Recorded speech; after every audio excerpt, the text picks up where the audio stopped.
Welcome back to All Movie Recaps. Today I will show you a drama, horror, mystery film from 2015, titled My Girlfriend is a Serial Killer. Etsuro Kurosu is a young man going through serious depression. He doesn't work or study and his parents have cut him off, so his apartment doesn't have power, water, or internet, and it's full of trash as well. One evening, he can't take it anymore and decides to kill himself by putting a belt around his neck and hanging it on a shelf. His body's survival instincts kick in and begin struggling against the belt, which causes the shelf to come off the wall and fall on top of him while Kurosu lays on the floor in pain. He suddenly notices a beam of light entering the room and makes a very important discovery: the falling shelf has left a hole in the wall. When Kurosu looks through it into the apartment next door, he's shocked to find his neighbor is a beautiful young woman, Ryo Miyaichi. From then on, Kurosu spy. He notices Miyaichi is a college student, but nobody visits her, so she mustn't have any friends. One afternoon, when she suddenly disappears out of sight, Kurosu leaves his apartment and goes to her door to try to listen to any sounds and even peek through the mail slot, only to step back when he notices a visitor can see what he's doing. This person, Haruko Kawasaki, has come to check on her brother, who lives on the floor under Kurosu's.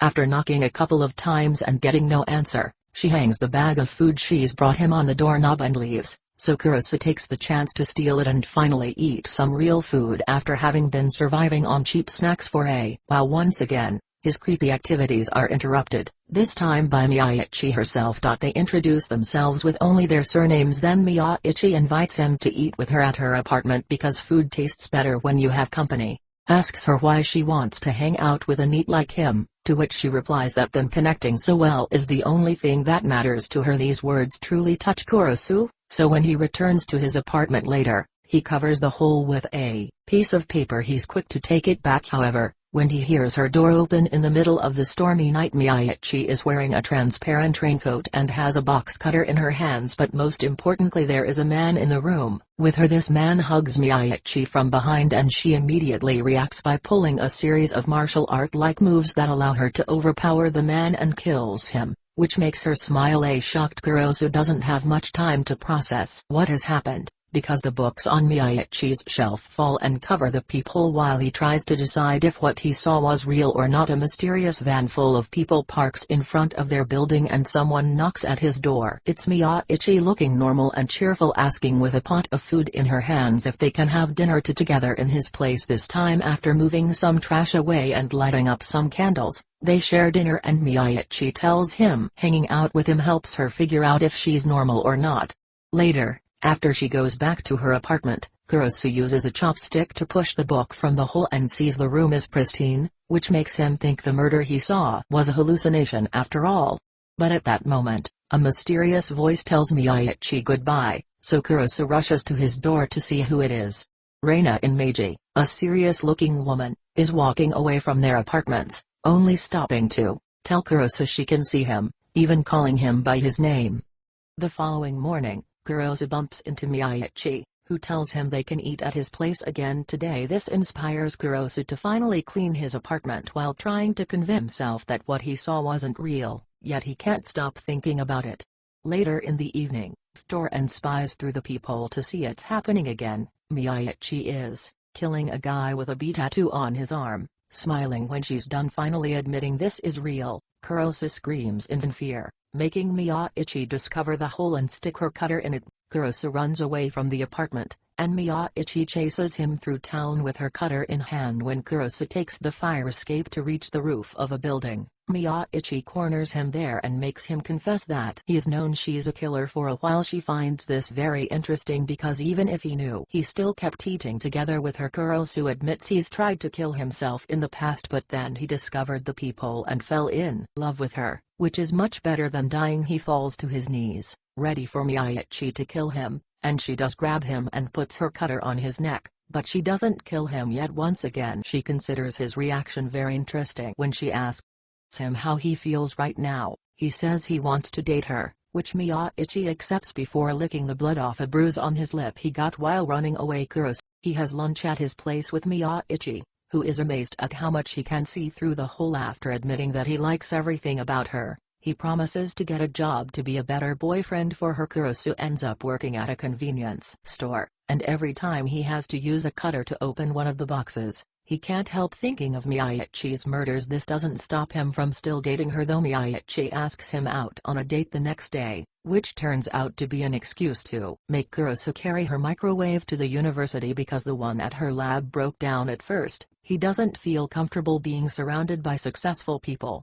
but soon his mood improves when Miyachi introduces him as her boyfriend in front of her admirers while having lunch together. Kurosu tells her he may retake the entrance exam next year to become a suitable man for her because he can't imagine a future without her. Miyachi, however, is amused at the idea that he needs to be suitable for a murderer who isn't planning to stop killing anytime soon. After class, Miyachi asks Kurosu to go on a walk with her, only to shock him when she suddenly puts on her transparent raincoat before grabbing a woman in the middle of the street and killing her. From then on, Miyachi starts going out on dates with Kurosu and killing people in the middle of them, which is some sort of twisted sign of affection. Kurosu wonders if she kills randomly, but she confesses she has some personal rules, which includes a list of local criminals. This most shocking thing regarding this whole deal is that not a single one of her murders has appeared on the news. One afternoon, after chatting with his neighbor Kawasaki about how cute cats are,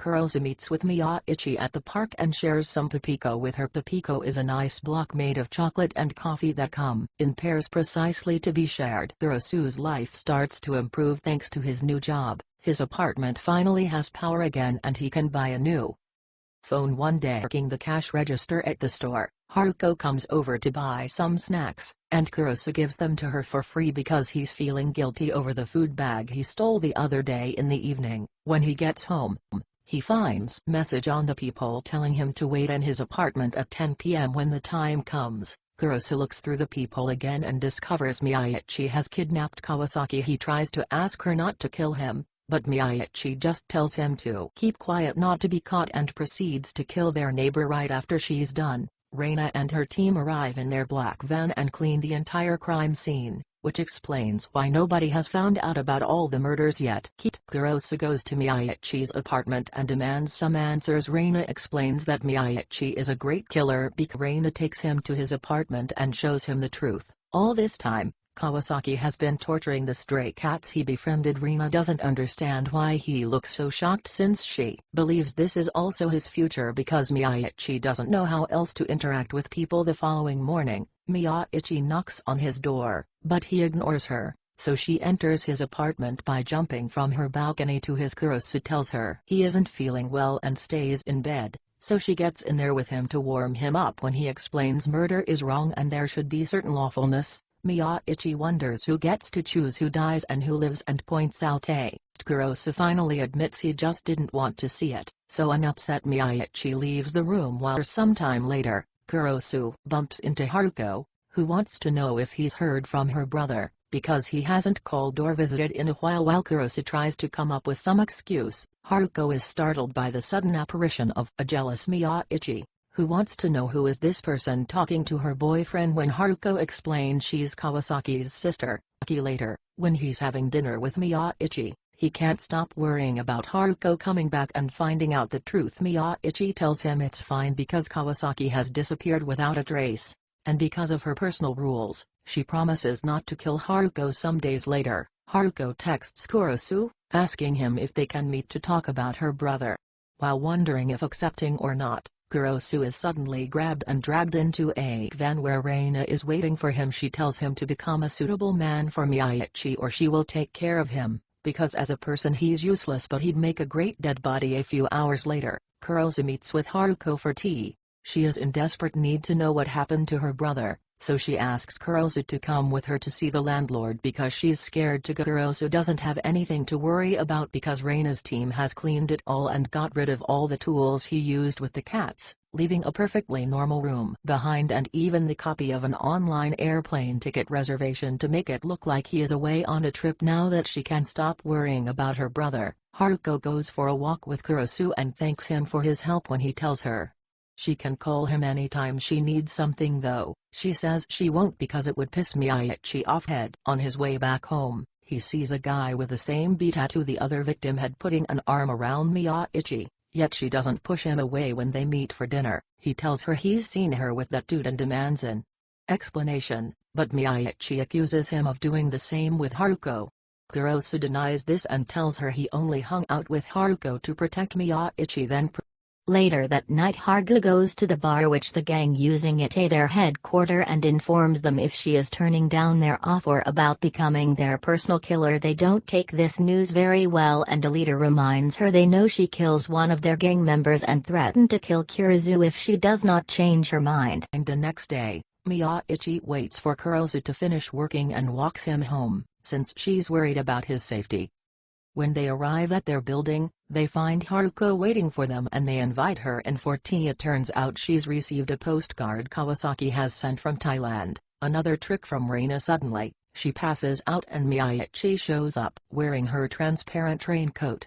It was her that put something in Haruko's tea to make her sleep. She intends to kill Haruko, but Kurosu stops her, telling her this is getting out of control. Miyachi reminds him that she makes her own rules and that she could kill him instead, but Kurosu tells her she wouldn't be able to. Miyachi disagrees but still leaves. A few hours later, when Haruko wakes up, she confesses she likes Kurosu, and the moment they share is suddenly interrupted by Reina and her team. They came to the apartment thinking they would have to pick up a dead Haruko, who is now leaving in a hurry. This is the first time Miyachi doesn't kill someone Reina is after, so she asks Kurosu not to confuse her because she will never connect with him anyway. Some days later, Miyachi meets with Reina and apologizes for wasting her time with Haruko. She also shares a Papiko with her. Reina tells her that who lives and who dies is up to Miyachi, but if she starts to waver, the corpses become unclean and she won't be able to collect them anymore. Meanwhile, Kurosu is meeting with Haruko again at a cafe, where she tells him her feeling for him are real. Kurosu can't accept this and explains to her he's only been trying to help her with her brother, nothing else. Haruko, however, expresses her confusion, since she remembers how Kurosu said. Tells him her feeling for him are real. Kurosu can't accept this and explains to her he's only been trying to help her with her brother, nothing else. Haruko tells him she'll wait for him at this cafe tomorrow. And on his way home, a black van stops next to him and Kurosu thinks it is Reina, but it's actually the B gang. They kidnap him and take him to their bar, where they ask him to convince Miyachi to kill for them. Kurosu refuses, so they threaten him with going to the police before cutting his cheek and letting him go. When he arrives at his place, Miyachi sees the injury and tries to go after the gang, but Kurosu stops her, explaining to her he'd rather die by their hands than see her kill again. Miyachi reminds him that she's a murderer and that will never change because she doesn't feel like herself if she doesn't kill, but Kurosu points out she didn't kill Haruko. If she could change if she wanted to. He tells her how much he likes her, but Miyachi doesn't think he understands her and can't accept her for who she is. She doesn't see a happy future for them, so she leaves in tears after asking him to cover the peephole. A few hours later, Kurosu is working at the convenience store when he's approached by Reina, who is purchasing some Papiko. She tells him Miyachi has asked her for a big cleanup soon, but Kurosu still can't accept all the killing. Reina, however, points out they have quite a strong connection nobody can break. Later at night, Kurosu hears some noises coming from Miyachi's apartment, so he decides to check on her through the peephole. He sees her killing one more person, but this time, instead of smiling when she's done, she's crying. This makes him think she didn't kill someone she wanted to kill but a person the B gang asked for. At that moment, he has a big realization, so as he runs out of the apartment, he calls Haruko and tells her he won't be able to make it. Miyachi may not change and may not need him, but he now knows he needs her. Kurosu makes it to the B gangs make Miyachi stop killing, but they ignore him, so he tries to attack them with a cutter of his own. Obviously, he isn't an opponent for a whole group of gangsters, so they easily dodge his attacks before throwing him on the floor. The leader even comes closer and grabs his hand with the cutter, intending to cut his neck the same way Miyachi does, but suddenly the power goes off and a can of sleeping gas is released around them as all the gangsters fall to the floor. Kurosu sees Miyachi arrive wearing her transparent raincoat. She's surprised to find him there, and when she notices his injuries, she gets even angrier than she already was and grabs his cutter, which she uses together with hers to kill all the gangsters. The men try to defend themselves, but she expertly fights them off and easily murders them one by one. The leader is last and he manages to make her drop cutters, but she doesn't give up, and with her smooth moves she kill him with her cutter. Afterwards she helps the weak Kurizu to get on the couch and explains the person she killed a few hours ago is also one of the B gang member. The only reason why she didn't smile this time is it hadn't been fun for some reason, but it doesn't mean that she will stop killing. Kurizu reminds her he likes everything about her. After Mayuki she tells him she likes him too. The couple finally kisses, only for Mayuki she stab on the stomach right after she smiles because she always wanted to kill someone she liked and now she understands it does not feel the same at all, which makes Kurizu glad. As he falls to the floor he hear Mayuki telling she loves him and he return the words before passing out. Many days later Run finds Mayuki with a suitcase and Kurizu following her on crunches. She asks if his room should be cleaned by her team and they agree, so Ring leaves to work up before telling Kurizu just because they going to live together it does not mean she stops spying on her. As they walk away Mayuki tells him she won't kill anymore, but one day she kill him, which Kurizu gladly accept because he belongs to her. Suddenly Mayuki realizes they did not learn how other first names, so they introduces themselves with each other. Thank you for your watching. Please like, share and comment on the video. Also subscribe our channel for latest updates.